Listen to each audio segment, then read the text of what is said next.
Yo! Assalamualaikum warahmatullahi ta'ala wabarakatuh. For today's videos guys, may nagtanong kasi kung magkano ba yung isang oras sa aking pawn shop. So guys, kung mapapansin nyo, kasama ko ngayon ng coins box. Ito yung coins box, yan. Yan. Ang dala ko ngayon is yung Versa Dual Coins Box. Kasi sa dalawang computer, isang box na lang, pwede na siyang ipagsama. Mamigiredy ako guys na coins dito ng isang piso. 5, 10 pesos, and 20 pesos. Ang dito sa com shop, no, ko is 12 pesos, isang oras na yan. Ang iba 10 pesos, pero di natin gagayahin yon kasi syempre, meron kanya-kanya tayong strategy kung paano tayo gagalaw yung ating business sa com shop. So anyway guys, try natin ang hulugan ng ang piso.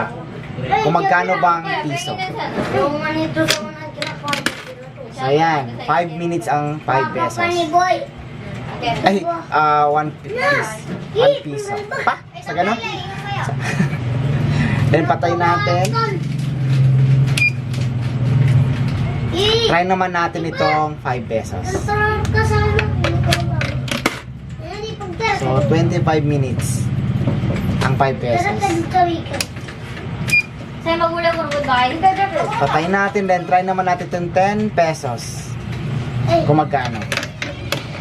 Oh, hindi niya kinakain. Yan. 50 minutes ang 10 pesos sa com shop. Patay naman natin ulit. Try na natin ang 20 pesos.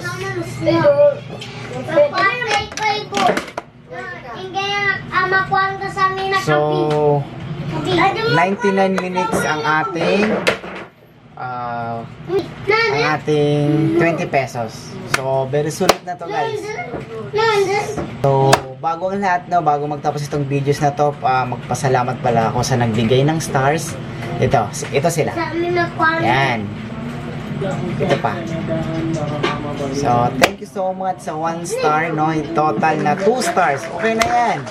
Hindi ko naman hiniling na bigyan nyo ako, no? Pero salamat kayo sa support. Thank you. Paalam.